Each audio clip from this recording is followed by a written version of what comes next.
I'd like to call to order the Personnel Committee meeting for October 17th, 2022. Call to order. Roll call, please. Alderman Barber. Here. Alderman Nelson. Here. Alderman Holfer. Here. Bill Weichel is excused. Tom Trainer. Here. Richard Budney. Here. Frank Fresco is excused. And Carolyn Emmett. Allegiance. I pledge allegiance to the flag of the United States of America, and to the republic for which it stands, one nation, under God, indivisible, with liberty and justice for all.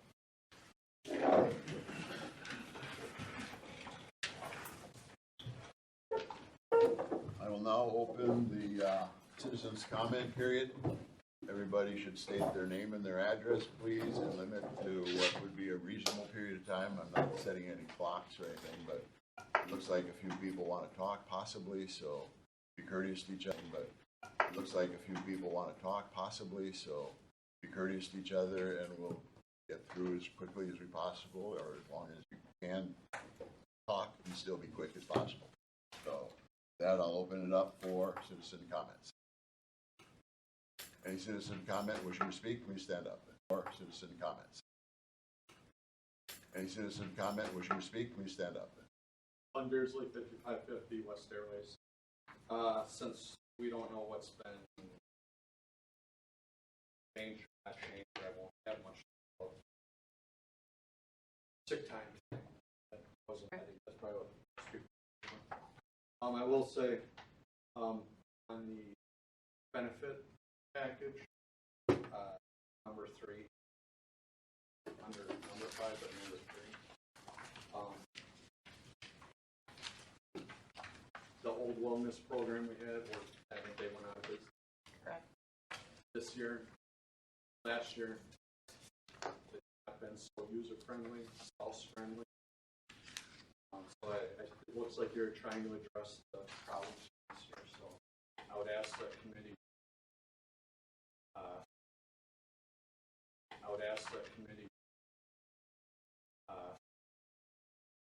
probably accept the recommendations, because the last 2 years, and this year specific, a lot of people, I mean, more than who showed up, had issues with the biometric specific.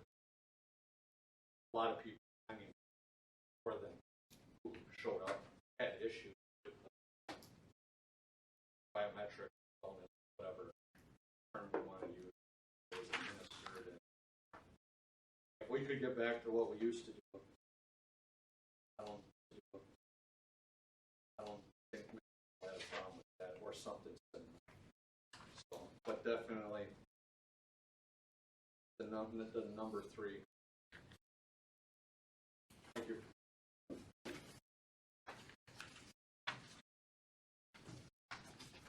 Any other citizen comments? Sergeant Joseph Bath with the Franklin Police Department. I'm here tonight. Address, please. Work at the Franklin Police Department. You need a local address? Yes, please. 9455 West. Okay. Just by way of some history, we brought at the October meeting of last year to try to square up our compensatory time balances with the other employees within the police department, mainly the police officers that we work with. They currently have a 200-hour comp time balance. The sergeants, after some concert 101, but then never any further, we're asking that that be squared up with the police officers package of 200 hours. And by way of a timeline, we started tackling that issue last year. We were asked for a time extension. We granted that till April. And for another time extension due to some extenuating circumstances. Peggy had a lot on her plate. We gave her the opportunity to have that done by July. July came and went. The issue was never addressed, and then that popped up and rolled into the PTO plan, which is also half of the sergeants. The number of us here were fairly frustrated by the lack of progress. Although they're not promises, we had some verbal discussions about timelines and how we could make this happen, and nothing's happened. Simply nothing's happened. Here we are still waiting for answers. The PTO somehow gets rolled into that because we're gonna change all these balances. And, as a group, we're just extremely frustrated. We're having a hard time recruiting within the department. We're gonna have a hard time offering attractive promotional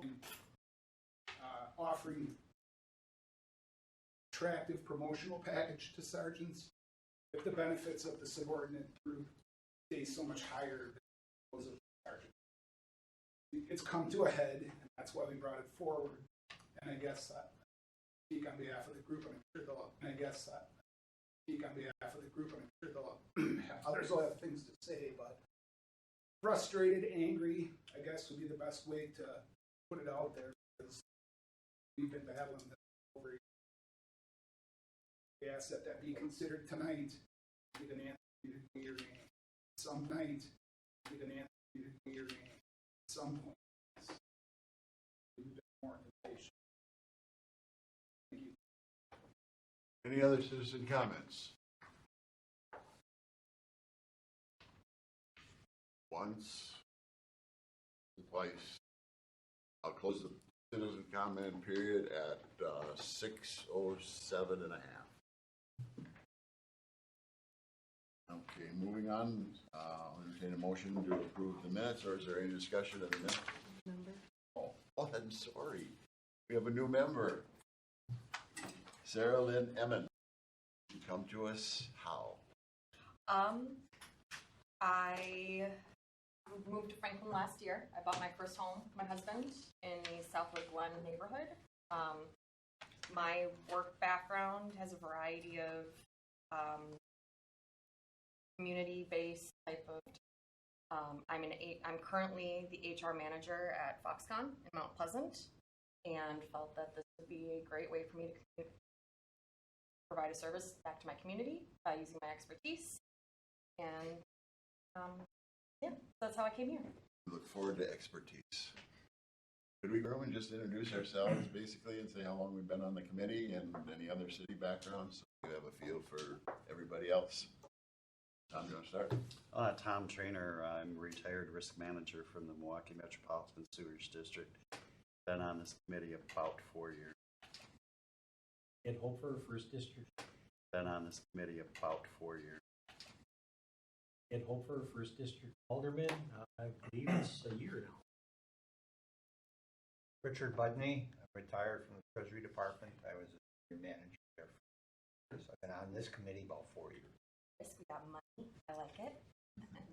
John Nelson, District Alderman. This second meeting, appointee to. I'm Mike Barber. I'm the 5th District Alderman, and I've been on this committee for about 10 years now. So it's a long time. So welcome. Forward to working with you. And I apologize if I ask questions. No, please. I'm from the industry, so Dana will be my go-to for a lot of my questions. Well, as long as any agenda item you have questions on, just there's a question. Try to answer it as well. Okay. Okay, I'll entertain a motion to approve the minutes from the 8:15. Seconded. Any discussions of those minutes? Okay, all in favor say aye. Aye. All opposed? Motion passed. Okay, we're going to move on to item 5, which is the item that came up in the citizen comment discussion. The 2003 benefit renew. Thank you. Peggy. Thank you. I have with me tonight Scott Fuller from USI. They are a health insurance consultant. We're going to kind of be teaming this a little bit. I will walk you through. This is the first time in this is the third time I'll be doing it. We were actually able to get all of our benefit requests on one item, 1 month. So we pretty much have all the information in that we need. What I would ask you to do is if you can take pages 3 and 4 of this item and just maybe flip it over so you can look at this chart while we're walking through the item, and just maybe flip it over so you can look at this chart while we're walking through the committee action sheet.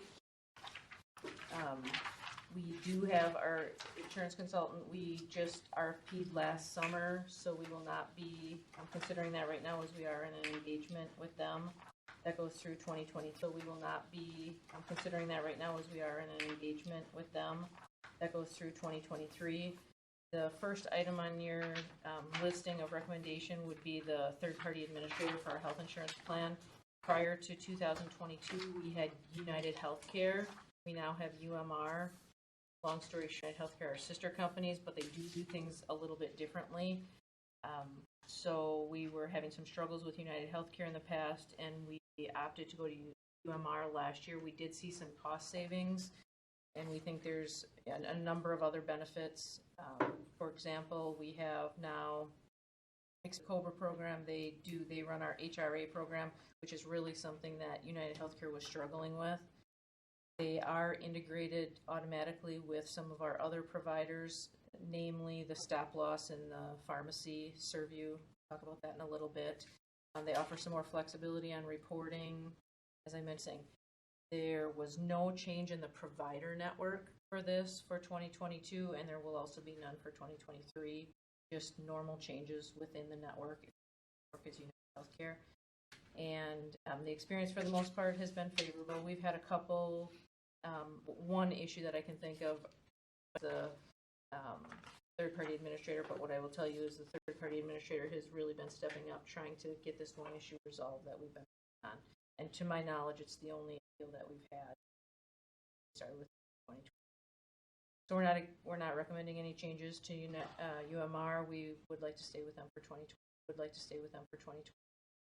Number two, no changes to either the employee premium share or the employer premium. This is a pretty big deal. The last time we increased our premiums and premium shares was 2020, and at that time it was quite a big jump. So for all the years 2021 and 22, and now a recommendation for 23, I feel like we're really lucky. We're in a very positive claim cycle. At some point it likely won't be like that, but today we are, and so we're recommending no change in premiums or premium shares. The next one is the one that Glenn had mentioned, and that is we have been struggling. 2 years ago, we lost our biometrics tester. So what happened is our biometrics company used to come in over a course of a few days and do all of the biometrics testing, the blood work for. Lost them. Their company went out of business a couple of years ago in 2020. We basically took a pass on it for 2020. In 2021, we stayed with the same model, requiring basically a health risk assessment, which is basically a documented questionnaire, as well as the biometric screening. Talk about that. Nice Healthcare, they provided it, and it went, I'm going to say, okay in 2021. In 2022 so far, we did have a lot of issues.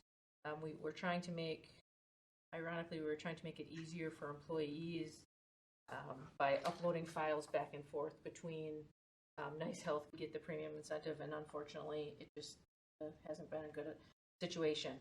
But I'm going to let Scott talk about this a little bit. What we're recommending is to change to a primary care model. So what that means is rather than have employees fill out a health risk assessment or written documentation questionnaire and do the corresponding, what we're going to recommend is that every one employee and spouse have what we call a provider touch and do an annual age and gender specific physical and the corresponding blood work to receive the incentive. So Scott, do you want to just maybe say a few words why that might be a better model and why we think it'll basically get more engagement? Maybe say a few words why that might be a better model and why we think it'll basically get more engagement and help the claims. Sure. Thank you. First of all, the number one thing is simplification, so that it's easier for people to do, first of all. Number two, the issue is roughly 70% of the U.S. population have, less than 70%, have a relationship with a primary care physician.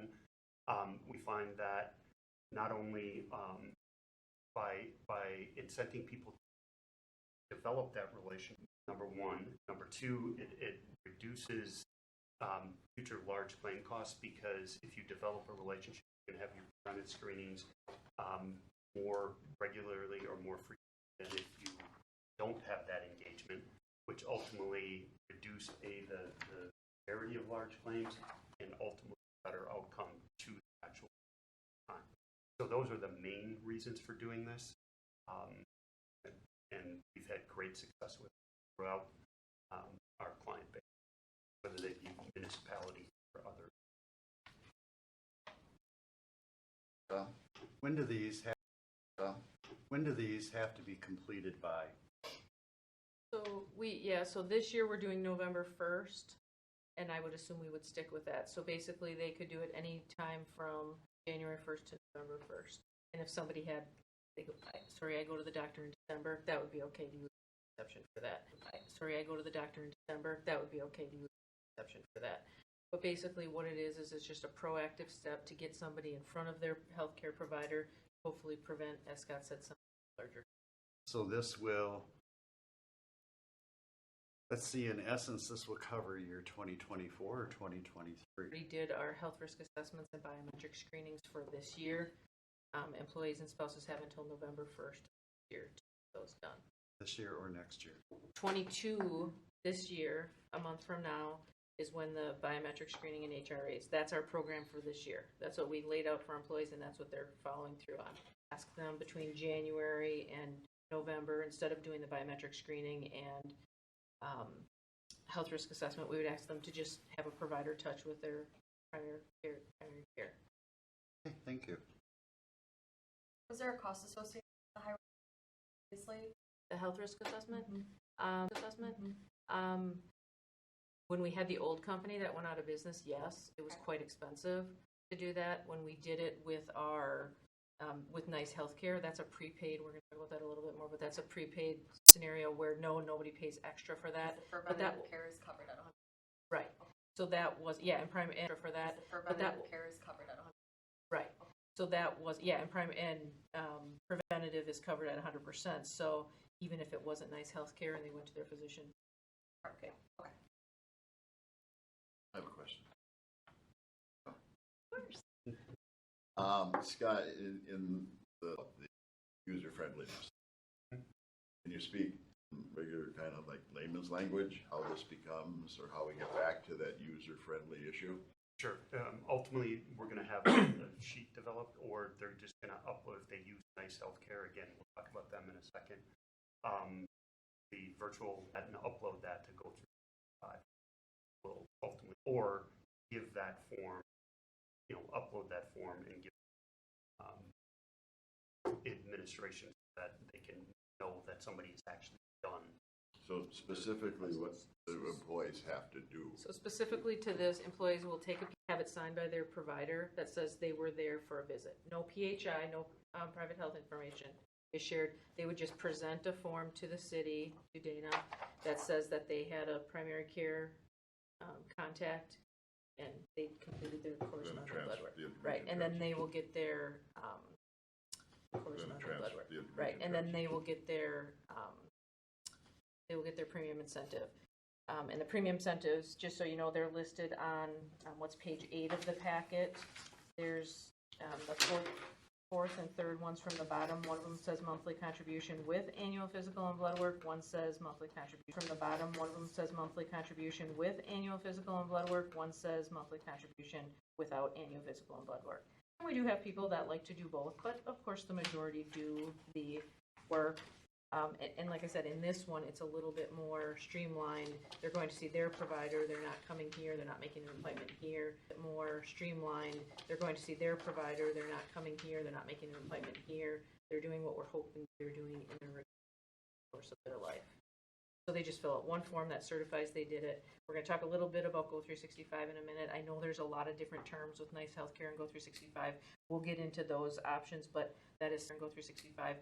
We'll get into those options, but that is certainly going to be an option in the future, not a requirement. So this year, some of the confusion came in with they might go to Nice Healthcare for their biometric screening and complete their HRA through Go365 online, but a lot of people don't want to go online and do the. But yet we didn't want to get rid of Go365, which is the only wellness tool that we're basically using because we do have a number of employees that do like it. Any other questions of Scott? Yeah, piggybacking off, is it a fully integrated product under UMR? It is actually separate from It's separate, UMR. okay. Their product, Nice Healthcare, integrated with Nice UMR. Healthcare, yep, has nothing to do with UMR. Got it. Okay. Move on to item 4. So for health savings account, we've been doing this for a number of years. The amounts have changed over the years. However, they have not changed since '21. We are recommending a $750 HSA contribution for a single plan and $1,500 for a family. They would be distributed as we did this year on a monthly basis.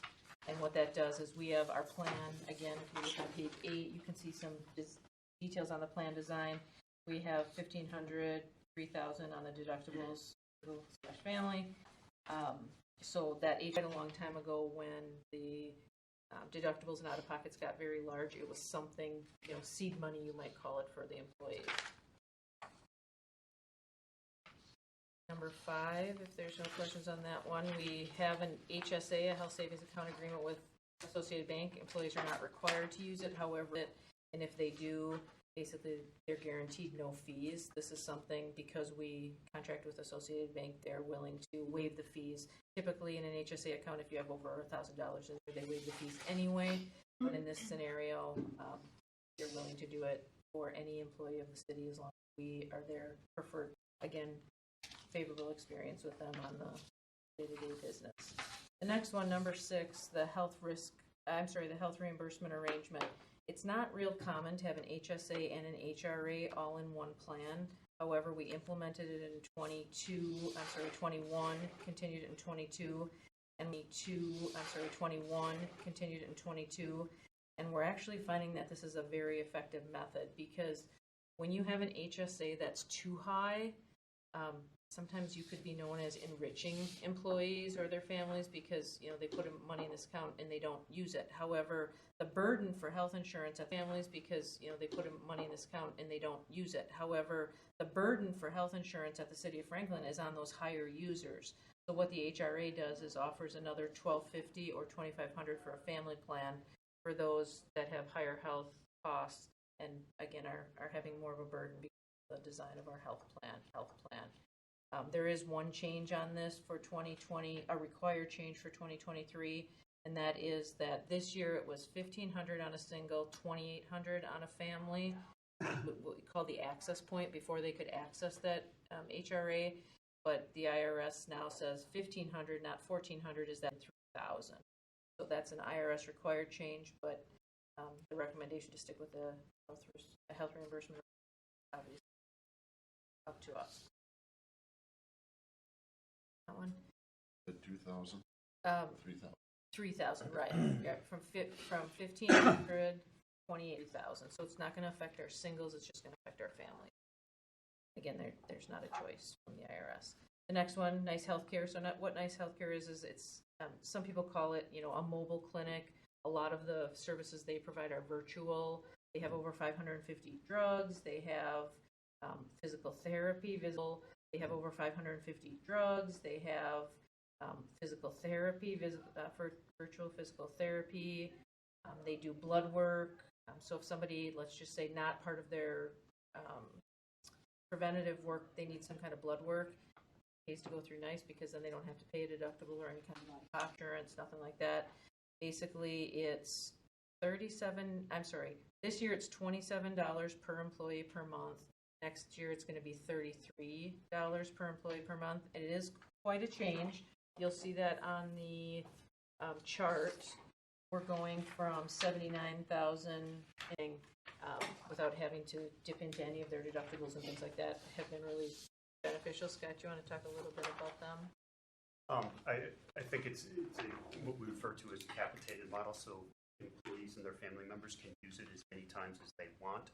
As Peggy indicated, anytime they go, it's at no cost to them. Mental health services, which are an important component of it in today's world. Mental health is very hard to get access to. What's transpired is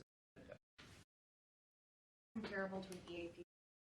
No, we also have EAP. We have EAP regularly. This is just really, sometimes they call them on-site, near-site, sometimes they call them on-site, near-site clinics. So it's just another option that they can do kind of outside of the health insurance plan. And it's available to all benefit eligible employees, so you don't actually have to be health meant to do it. Okay. It's just a way to manage our, everything's about managing claims, right? That's the biggest cost in the everything's about managing claims, right? That's the biggest cost in the self-funded plan is about managing claims.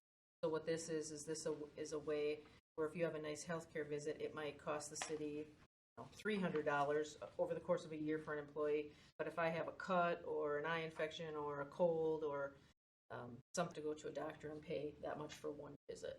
So it's really just trying to capture available. And all of the providers that come from Nice Healthcare are either nurse practitioners or physician assistants. Very well qualified. We have medical directors on staff as well as follow-ups and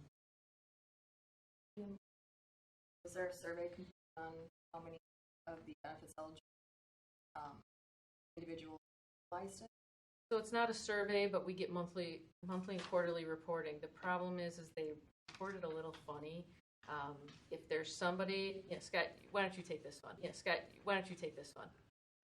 So utilization has gone up steadily. So the short answer to your question is yes, we did quarterly reporting. Utilization has gone up significantly over time. Part of that is the way we've done the biometric screening, health risk assessment.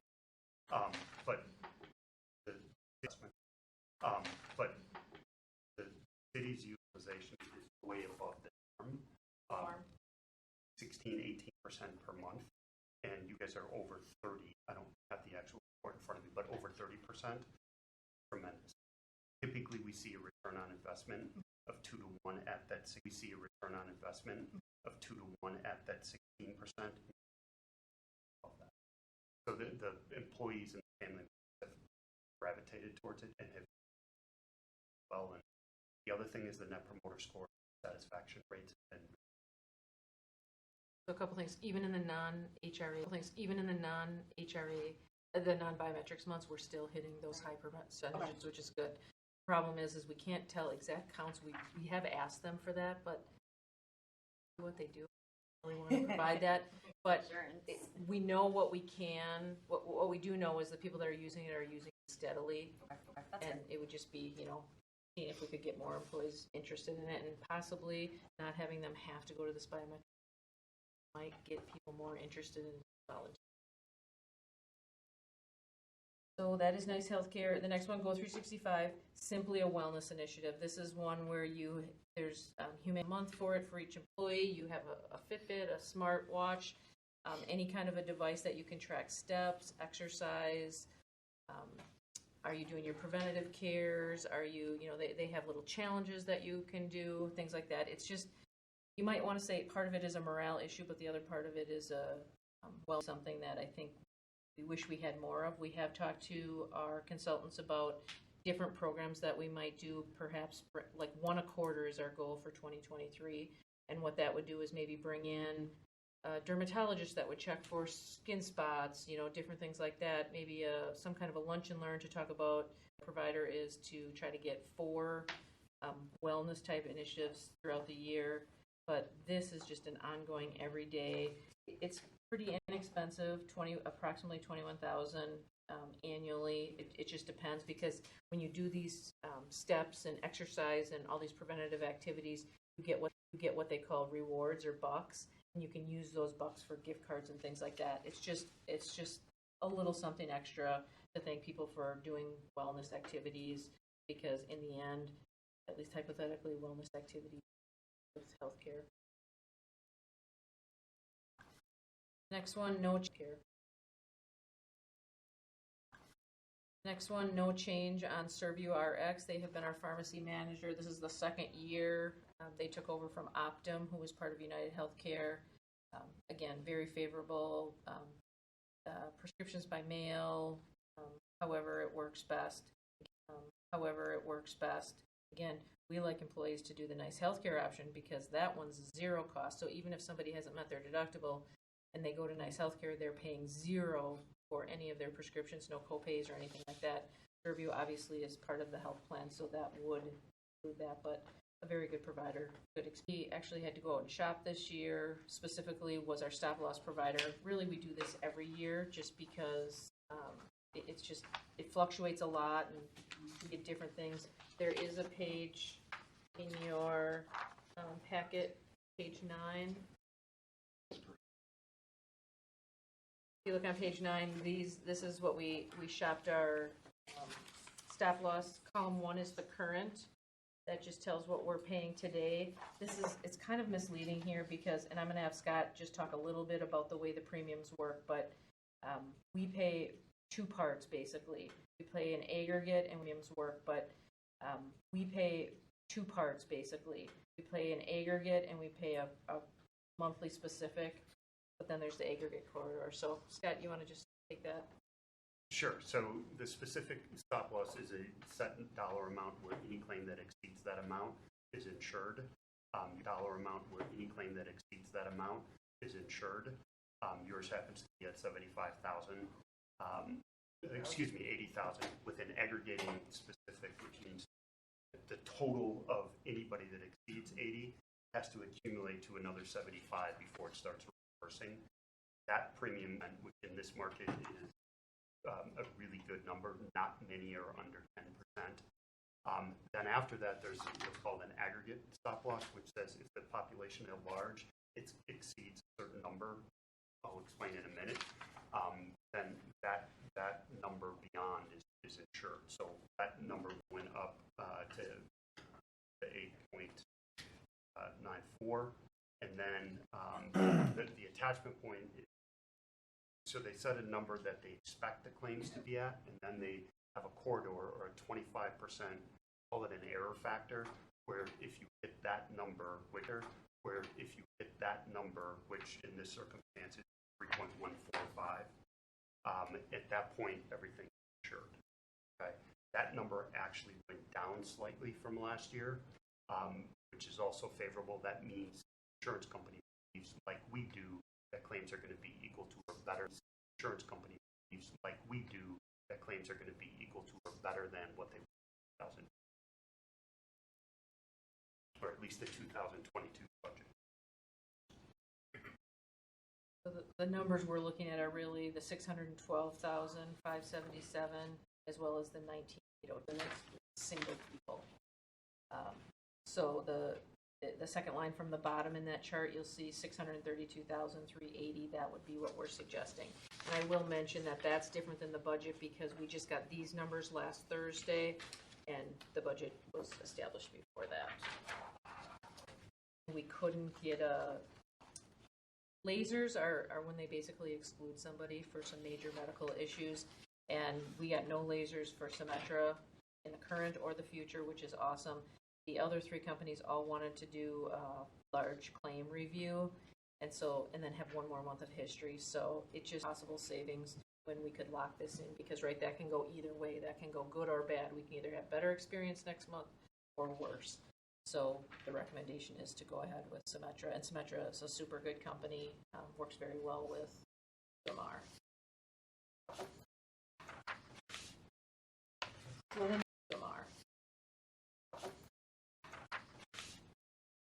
So the next item is Prudential. This is no change. We're actually under a multi-year agreement. Goes through 2024 with Prudential. We just signed on to that in 2022. That's for the city's life insurance, long-term disability, and short-term disability.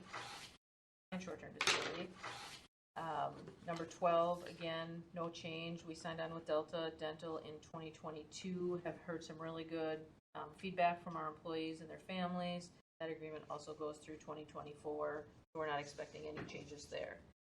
We have number 13, VSP is our volunteer employees on that. We have a 4-year agreement that goes through 23, so next year at this time, we would be shopping that one. But the provider experience has been really good, and of course that's paid by the employee, but I think it's less than $20 a month for a family. Something. That's VSP. We do have our flex. It's not a lot. I think it's like 4 cents change or something like that a month. It's super small. EBC, Employee Benefits Corp, handles our dependent care, standard health care, and limited health care. The limited health care is for those on the HSA plans. But basically, very, very minimal pricing. The turnkey. But basically, very, very minimal pricing. a turnkey operation. We just do a 1-year renewal with them typically, and again, had them for many years. Been very favorable. Number 15, USI Benefit Resource Center, no cost. We're hoping to do some campaigning a little bit to get employees using this. We're hoping to do some campaigning a little bit to get employees using this a little more. I will tell you, we had one employee that had the issue on the claims, and steered that person to the USI Benefit Resource Center, and a very nice lady helped her take care of all that and walk down the path. So it is beneficial. The tutorials, videos, all of that kind of information is something that's included in our plan. So again, very positive. So those are all of the elements of the health insurance plan, wellness, health and wellness supplementary, dental, and related contracts that we're recommending for 2023. From the personnel committee members.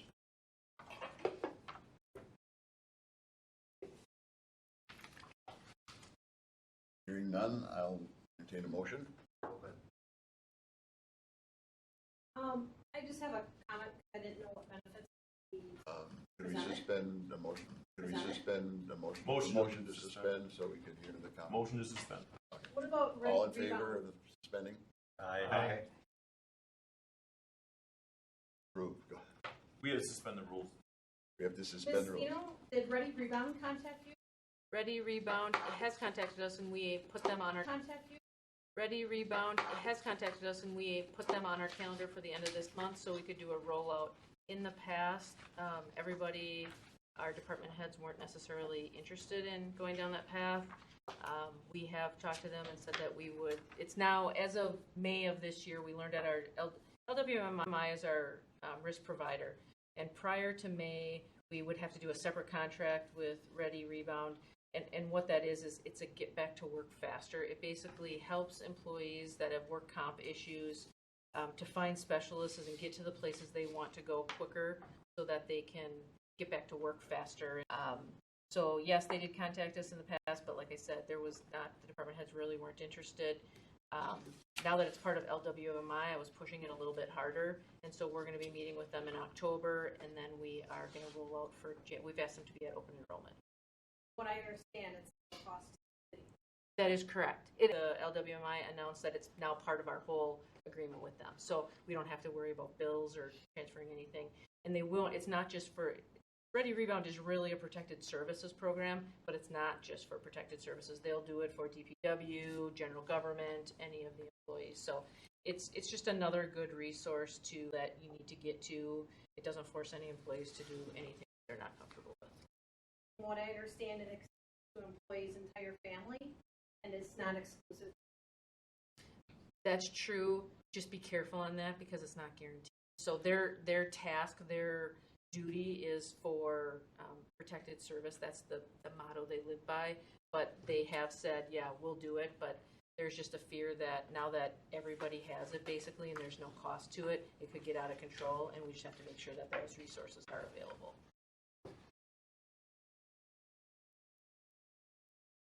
What was the name of that company? What was the name of that company? Ready Rebound? Ready Rebound? So they've been Rebound for a long time. They were like in the last 6 years. Yeah. It's some old, it's some retired public safety.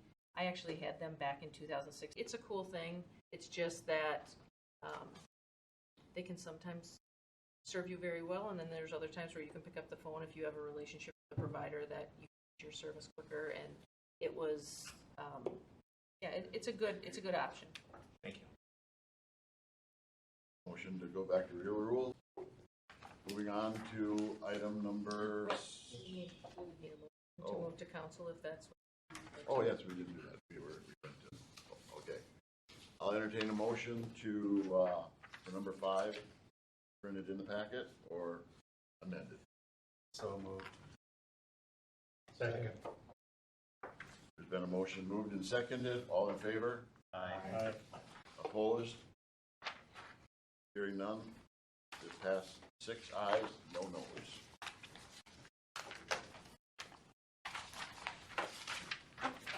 That brings us up to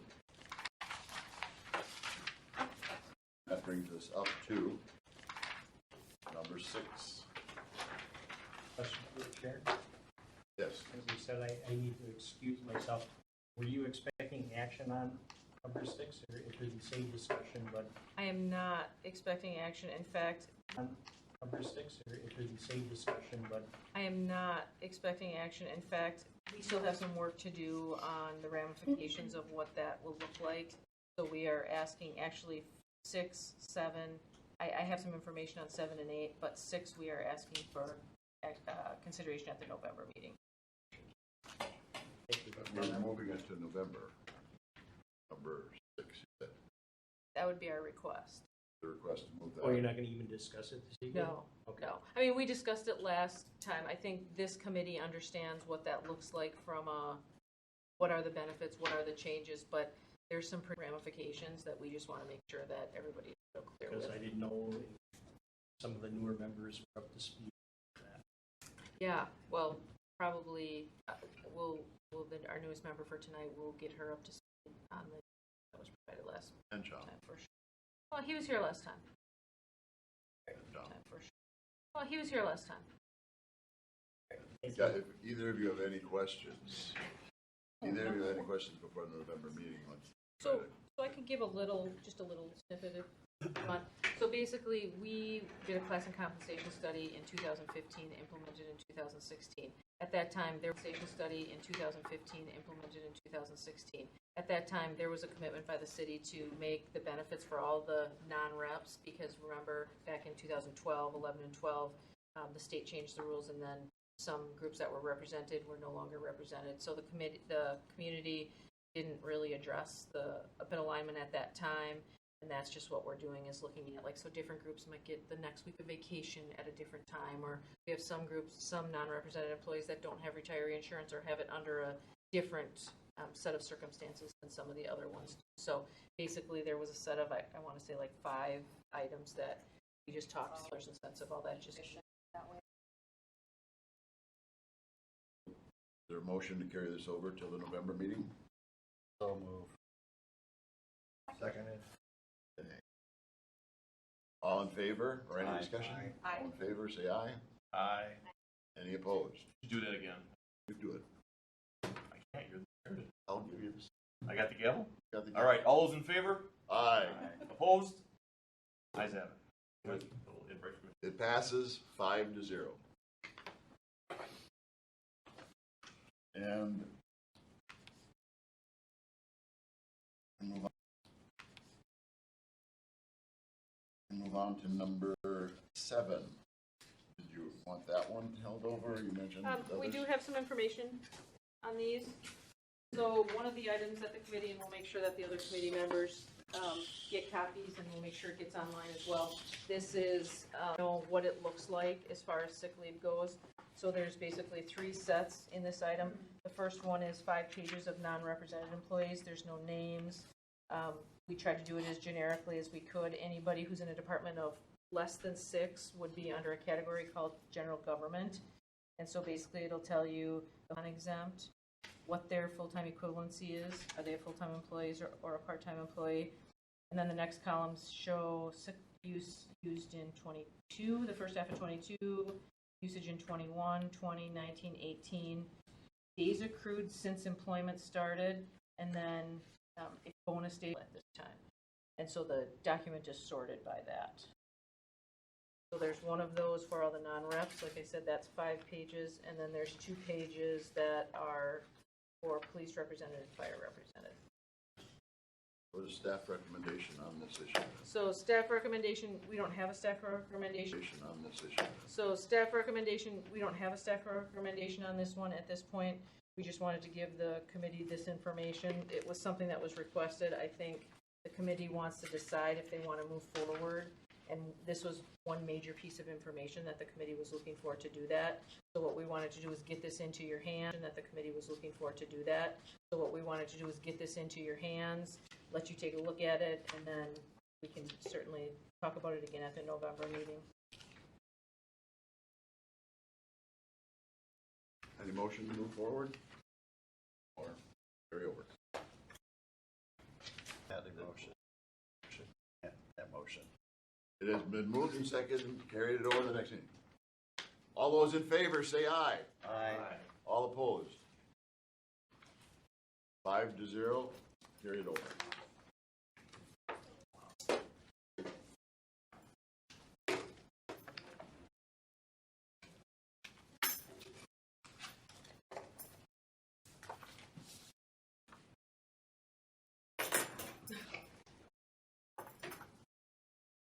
Moving on to item 8. So this is something we discussed, we heard about it during citizen. So this is something we discussed, we heard about it during citizen comments. The top sheet is, so this was actually first discussed on September 27, 2021. Our system allows us to get the comp time balances for employees at a given time. And we can't go back or forward, but on 9/27/21, the employees at a given time. And we can't go back or forward, but on 9/27/21, those were all the balances. On 8/15/2022, which was the last meeting that we discussed, we had pulled all the balances. And then today, I think it was as of last week, before this pay period ended, we pulled all the hours. So those are all of the hours. The other month was all the benefit exceptions for the sergeants. And if you just turn in that packet I just handed you out, this is from the employee manual. So it talks about, somebody went through a very large process. It wasn't me, it was before I started, I think it was the previous director of administration. And again, now I'm going to turn to page 3. There's a list, that big list: health insurance, pension, holidays, funeral leave, workers' compensation, long-term disability, short-term disability, clothing allowance, jury duty, overtime, retiree health insurance, longevity, severance pay, donation of vacation time, military leave, auto and homeowners insurance, direct deposit, college incentive, military leave, auto and homeowners insurance, direct deposit, college incentive, and trades. Those were all the things that the sergeants were going to have exactly matching the union contract. In addition to that, there were a list of items that were purposely laid out, kept away from items that were purposely laid out, kept away from the link between the sergeants and the represented officers, and that was dental insurance, which the non-reps have a better plan than the officers do, so that's a benefit. Life insurance, instead of 1 times the salary, it's 2 times the salary. Vacation days, there's a time period between 18 and 22 years that the non-reps have an extra good vacation where the union does not. Section 125 flex ben is in here. I think there was maybe a reason in the past, but additional days, sick days, and then that section that I have crossed out here where it says sergeants were eligible to receive. So originally it was 82.5 hours, which was higher than the regular non-reps, but if you turn the page to the next page, you would see that then it went up, just like was mentioned, up to 100. A vacation accrual on the next page for sergeants that just have, it just says, after 22 years of continuous service, police department command staff, including sergeants, do not have to convert sick leave and shall be incorporating. So basically, we just went through the entire employee handbook and obviously went through this very thoughtfully, and there was a number of different benefits.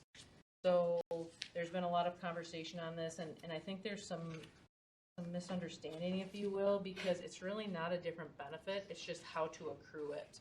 So everybody works overtime, gets paid. Sergeant, same way, but the limit is 110. I think the 110-hour limit is very generous. I could see if somebody wanted it to be longer for maybe an employee that's new and doesn't have a lot of time off, but as you can see from our other benefits, we do have a fair amount of time off. So what happens when you have it go to those higher on the city's part to carry that forward? Well, in the governmental accounting that we do, you're not able to carry that forward and save it up. So what happens is, instead of paying the person who worked the overtime for the overtime when they have it, if they get paid out upon separation, they get paid out at a higher rate, has to keep the position open for longer. So again, I'm going to leave this one up to the committee. I know there's been a lot of discussion on it. There's, a lot of emotion surrounding it, and I totally understand that. It's just really how you want to proceed. Happy to answer any questions. answer any questions. So you use the term compensatory time and overtime. Are they the same or are they two different? So when you work overtime, you can either have a payment, cash payment, or you can have compensatory time. So that one cash payment, or you can have compensatory time. So that one generates the other, you might say. Okay, so the sergeant works overtime. They can decide to have compensatory time, which is time off, like additional vacation. Right. Okay. Or they can elect to receive the additional pay. 200 on the union side, 110 for the sergeant. Well, I mean, for the sergeant. Yes, For the sergeant, Yes. it's capped at 110. yes. So, okay, so they can elect whether they want to be paid for, or they want vacation, but they're only allowed 210 hours. And the patrol is 200 hours. Correct. We are normally, my only question is what do other cities do? They allow 200 hours? Do they have a similar ceiling? Very few communities have those kind of hours. We do have a big study. I didn't bring it today. We had talked about it a while ago, but very few communities have that number of hours in compensatory time. Very few communities have that number of hours in compensatory time because, right, it puts an obligation on the city. So if you don't use your comp time in this current year, WRS, it has to be used. It can't be paid in a different year. That's a WRS rule because otherwise you have to pay penalties on it and you have to pay a different year. That's a WRS rule because otherwise you have to pay penalties on it and you have to pay the last year's rate with all the interest until the time you pay it off. So the governmental accounting city has to pay for it when it's incurred. Correct. So you're saying for the employee, if the employee is 110 hours, if you've got to tell the chief, or I want the overtime pay for the end of the year. Correct. Does that possibly incur a management problem? People, I have a lot of responsibility and it ends up accumulating till December. They're faced with either compensatory time or overtime pay, and they want compensatory. That would be, you'd have to take their time off before the end of the year. No, I mean, up to 110 hours, you can carry it over and use it in the next year, but you just can't be paid for it in the next year because then you have to pay it at a different rate.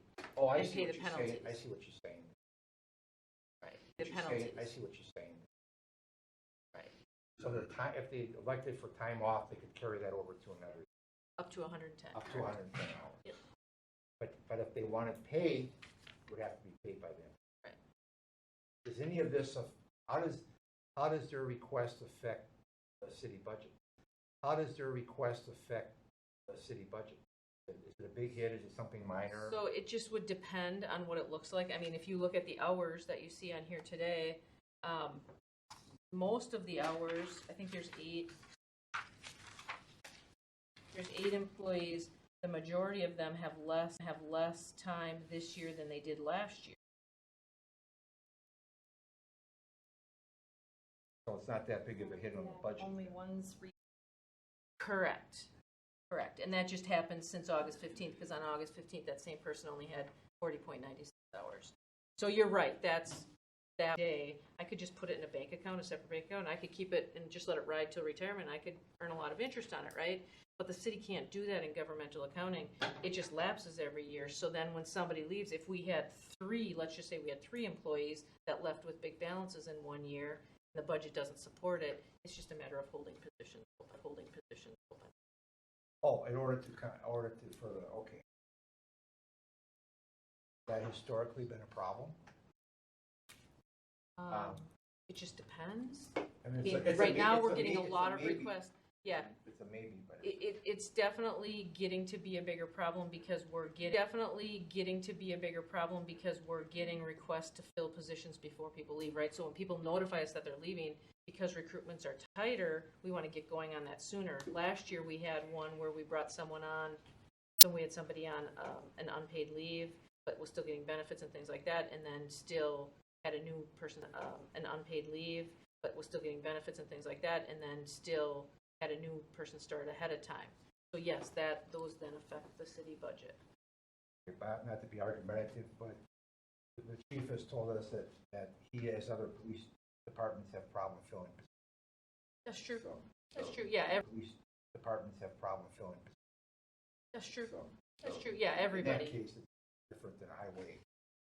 right. I think the idea here is if it's increased, it'll make this police department a lot more palpable compared to others that aren't at this rate. It would be, This rate. it would be It'd more be a huge attractive to benefit, come work, yeah. to come work at Franklin than it would Oak Creek, is that what you're saying? Like- Okay, and then is there correlation between, I'm not If sure you have if this, more- I'm not sure if this benefit would really make it better. Well, for yeah, people 'cause to would come it here, Because they're still getting, improve- you still get paid for your overtime, you just can't save it up. It's only the sergeant, not a new officer. Sergeant. right, Two things. First point, so just to address one of the things that you talked about. So if, for example, a sergeant would accrue at this point 110, and it's saying that we pay a penalty every year that we carry that balance over because they're not getting paid out. So that it's would be on, unfunded liability. Is that what we're that kind was, of that's talking only on about? a regular basis, but if they do it, instead of paying at today's rate, which is what they worked it at, we just pay them at the rate that they have in 10 years. Because nothing expires. So if you're at 110, you can write it out. And I guess looking at what the totality of the budgets and one a big point that was brought up by, I believe, Sergeant Beth said, when you're trying to get to that next step and you're an officer, in fact, I've got 28 years today, and that's a big deal. In supervise, there's got to be something that's really that wants you to take on that risk. It's a lot of work. Now, and I guess what I would ask, if we could suspend the rules again and ask if one of the supervisors that this affects, that knows this in and out, could speak on this. Take a motion. That's my motion. Take a motion. That's my motion. Second. The motion saying to suspend the rules. All in favor, say aye. Aye. 5 yeses. 0 no's. I'd like to make one. I'll make one comment. Sean Paddock, 9455 West Loomis. Sean Paddock, 9455 West Loomis Road. Sergeant with the Franklin Police Department. I just wanted to make a comment to you, sir, with respect to, we have a total of 8 sergeants on staff. 7 in patrol, 1 in the detective bureau. And our years of service are varied. Sergeant Bath, our years of service are varied. Sergeant Bath Onak is the one closest to retirement right now. The rest of us are kind of varied, if you will, where all of a sudden 3 leaving at the same time probably isn't probable at all.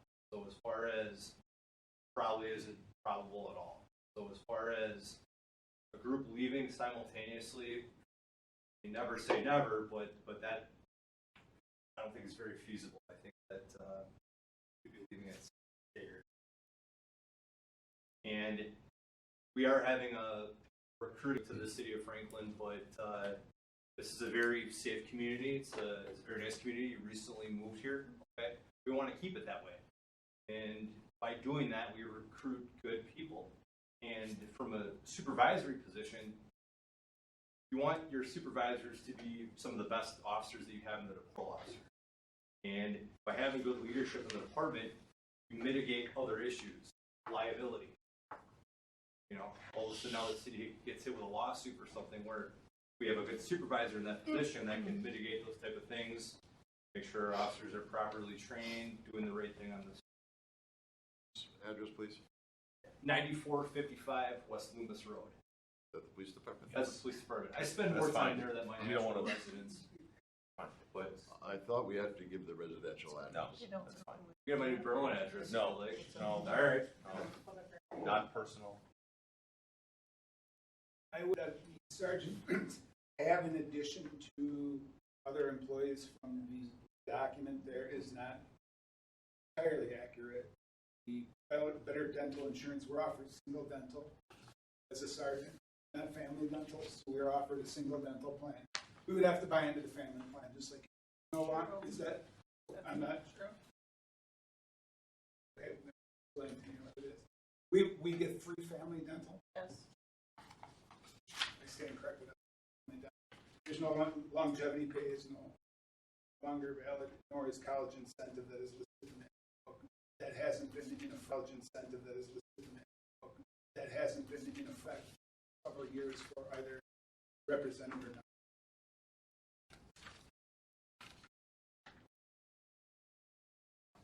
I have a question. Why, if someone could explain to me, if it's 110 right now, why is the number that you'd like to get the 200 hours versus 180 or 150? 200 to square with the union and the subordinates that were less to offer incentive for it, and not disincentivize. Plus, we run into the problems with 2 years of employment at the Franklin Police Department, which is not unheard of, because many of our officers are coming with other experience, 4 years of experience within law enforcement to be promoted.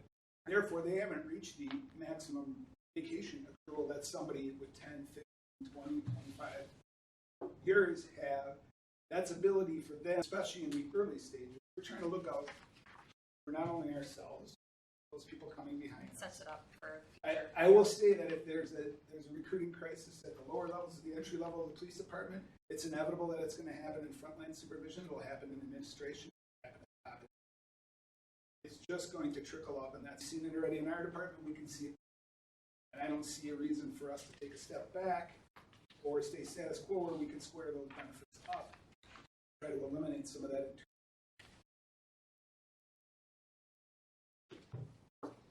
Any other discussion? Make a motion at this time. It's the pleasure of the, no, staff is not recommending. Is there any motion regarding this line item for this item number 8? Make a motion to approve.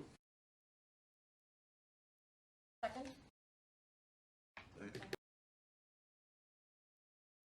Make a motion to approve. Second? And motioned and seconded. Could you state what your motion is? To raise the level up to 200 to mirror the. Motioned and seconded. Could you state what your motion is?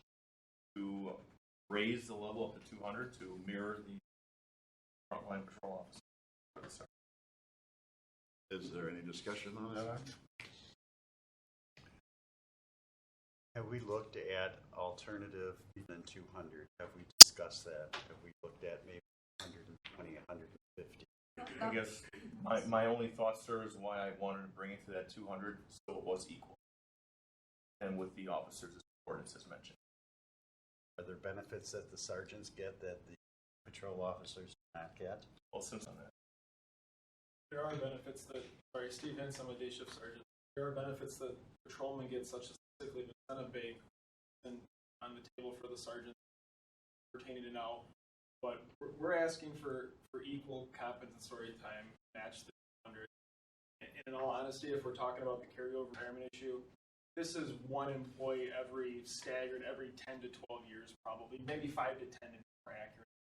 And that 5 to 10 isn't coming up for another 5 to 10 years. So in our opinion, it's a moot point. We just want to be equal to the patrolman that we supervise. Was your question the other? The patrolman that we supervise.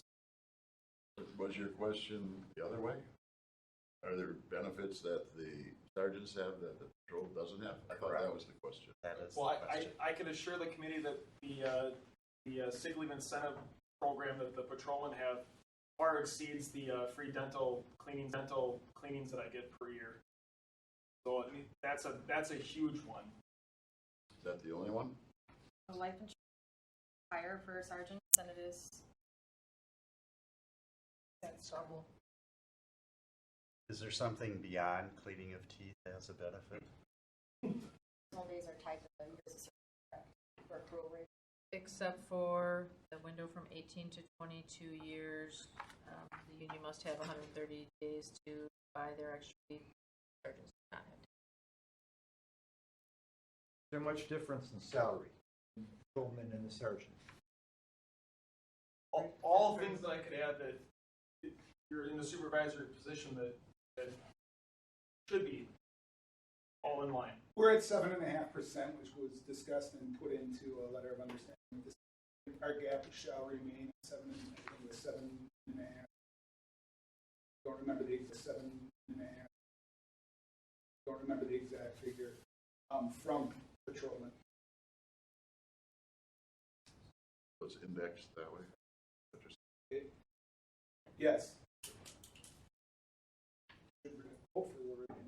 Now, this motion goes before the council, That's correct. So your motion is to move forward to the council. That's my motion. I guess probably one of the things that I didn't understand what the printout didn't indicate is what, for me, what is the financial impact as these move up at a theoretical retirement age? I don't know the budget impact. That's not fine. Well, if you consider looking at what they have now, there's only one sergeant that's close. The Right. other balance is so far away from it that it's almost Years. Yes. if they choose To a not higher cash pay. it out, yeah. That's my only concern. I will, the motion on the floor that's been seconded, I will ask for the vote. All in favor? Aye. Opposed? Aye. Aye.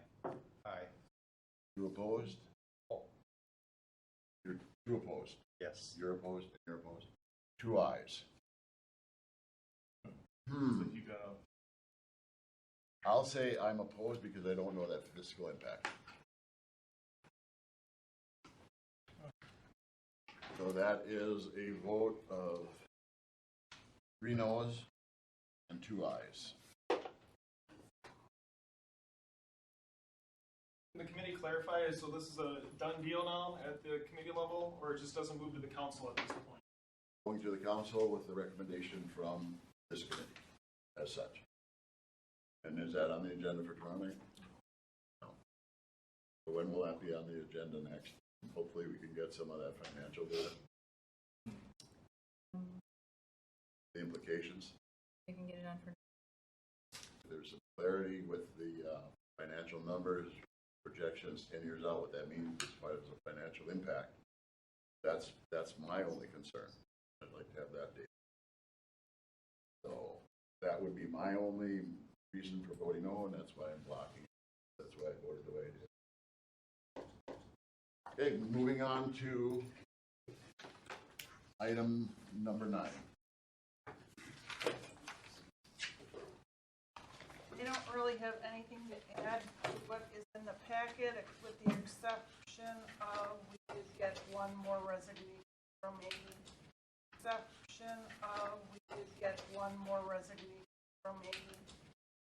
light equipment operator today. I'm sorry, can you say that again? We have a resignation today? Yes. From what area? From a light equipment operator. Another person added to the list.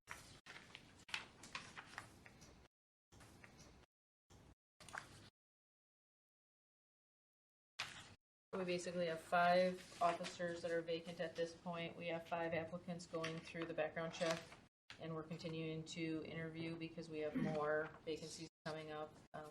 At least a couple. We have one since January 1. It's been available. We do have a replacement for the retiring 37-year Director of Clerk Services. That'll go to the council on tomorrow night. We have building inspector. We have a building inspector open. We're looking to hire the Director of Inspection Services early. We're unsure if that's going to be on the council agenda for tomorrow night at this point.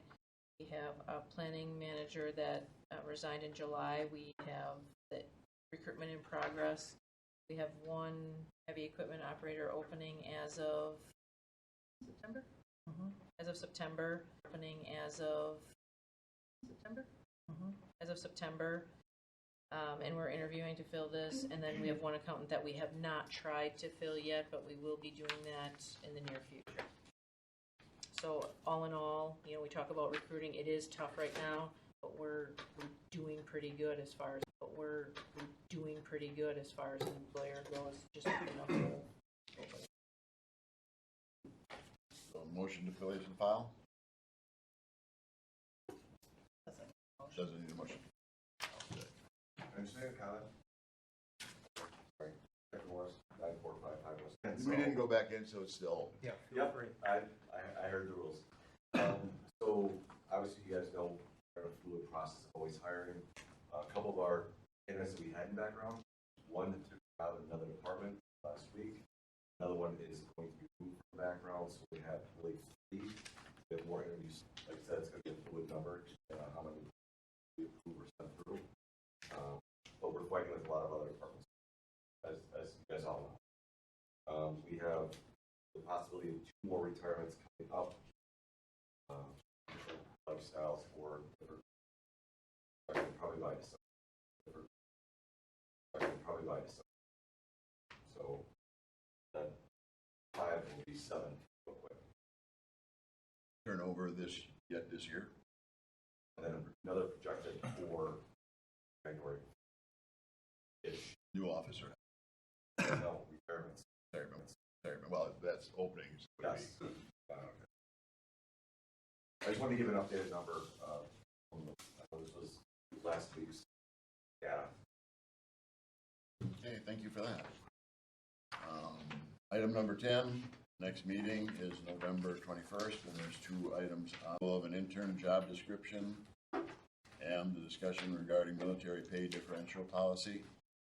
So, with that, I'll entertain a motion to adjourn. Second. All in favor of adjournment, say aye. Aye. Aye. All opposed? Yeses, 0 noes. Come on, Steve, let's get it.